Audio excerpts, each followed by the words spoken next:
Halo semuanya, kembali lagi bersama saya Johan di Jurnal Trading ID. Jadi pada kesempatan video kali ini, saya akan coba bahas kembali untuk update dari pergerakan GBP USD. Jadi memang kemarin itu sempat saya nge-update untuk GBP USD karena memang pergerakannya itu masih sama. Dan GBP USD ini kalau saya perhatikan dia itu cenderung sideways di area demand-nya 24.733 sampai 25.000 dan juga area supply-nya itu di harga 25.598 sampai dengan 25.879. Nah, untuk hari ini kalau saya perhatikan dia itu sempat candle ini spike ya ke bawah, yaitu ke area demand 24.177 sampai 24.300 ya, di area sini. Lalu dia langsung reject dan naik lagi, dan saat ini kalau kita perhatikan si GBP USD ini sudah mulai untuk breakout ya dari area range sideways-nya dia. Jadi ini adalah area range sideways-nya dia nih. Ya, mulai dari tanggal 1 Juni sampai 7 Juni dia itu masih sideways di area sini, dan untuk tanggal 8 Juni kalau kita perhatikan dia udah mulai breakout nih dari area sideways, atau lebih tepatnya dari level harga 25.870. Oke, kalau kita lihat kalau misalkan dia udah breakout dari sini dengan momentum candle, jadi ini adalah mother candle-nya. Ya, ini adalah mother candle, ini mother candle. Nah, kalau udah ada mother candle gini, itu biasanya itu harga itu cenderung untuk naik ke atas mengikuti mother candle yang ada. Nanti akan muncul namanya sini candle kecil-kecil, itu namanya chart candle. Nah, chart candle ini biasanya itu lebih cenderung pergerakan itu mengikuti mother candle-nya, yaitu ke atas. Jadi kalau misalkan mother candle-nya itu merah, yaitu berarti chart candle-nya nanti dia juga akan mengikuti ke bawah.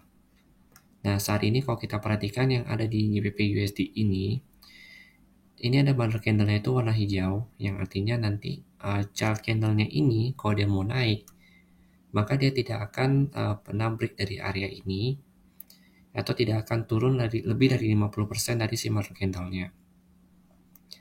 Dengan target terdekat dia nih kalau dia breakout dari sini tuh di sini. Ini adalah area supply yang cukup kuat untuk GBP USD ya, di 26.200 sampai 26.600.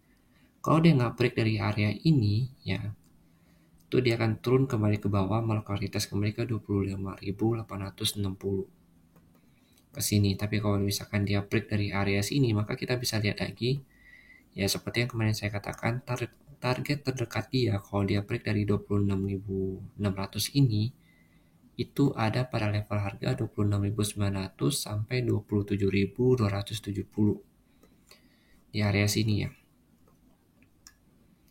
Kalau saat ini kita perhatikan dia itu berhasil bertahan di area demand 24.700 sampai 25.000. Jadi selama harga ini ya nggak break dari area demand ini kan udah ditembus ya, jadi otomatis ini berubah jadi demand zone. Yang tadi ya dia supply zone berubah menjadi demand zone. Jadi kalau misalkan nanti harga tembus lagi ke bawah sini, itu berubah lagi menjadi supply. Oke. Nah, ini dia sedang bertahan di area demand-nya dia nih. Dan memang area yang 26.200 ini sampai 26.600 ini bisa jadi sell zone. Untuk SL-nya itu bisa ada di level harga 26.700-an, 26.720 sampai 730.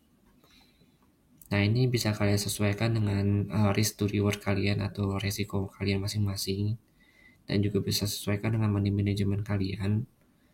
Kalau misalkan di sini ada rejection, kalian baru sell. Tapi kalau misalkan di sini tidak ada rejection, kalian jangan sell sama sekali. Dan memang untuk sell zone yang lebih baik dan lebih safe itu ada di sini, di 27.600 sampai 27.730, itu ada di atas ini. Tapi kan di sini kan ada pagar ya di area 26.900. Makanya dia harus bisa lewat ini dulu nih. Kalau GBP USD kalian itu harus melihat juga dari sisi DXY-nya.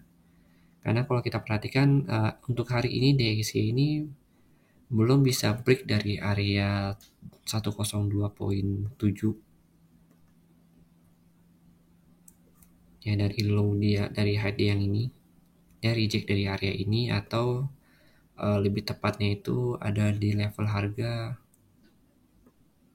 102.7 sampai 102.8. Jadi kalau misalkan si GBP USD mau naik ke area ini 26.000, maka dari si DXY-nya ini harus bisa turun melakukan retest kembali ke 102.18.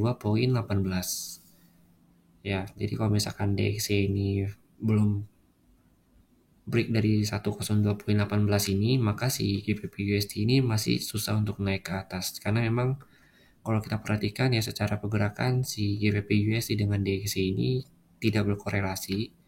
Jadi kalau misalkan si DXY ini turun, ya si GBP USD juga akan naik. Begitu juga sebaliknya. Oke, jadi mungkin sekian dulu penjelasan saya mengenai GBP USD ini. Jika memang ada salah atau misalkan ada yang kurang, silahkan kalian tambahkan di kolom komentar. Atau jika memang ada yang ingin ditanyakan, kalian bisa tanyakan di kolom komentar. Nanti untuk lebih update lebih lanjutnya akan saya update di channel Telegram Juna Trading ID. Terima kasih dan sampai jumpa pada video berikutnya.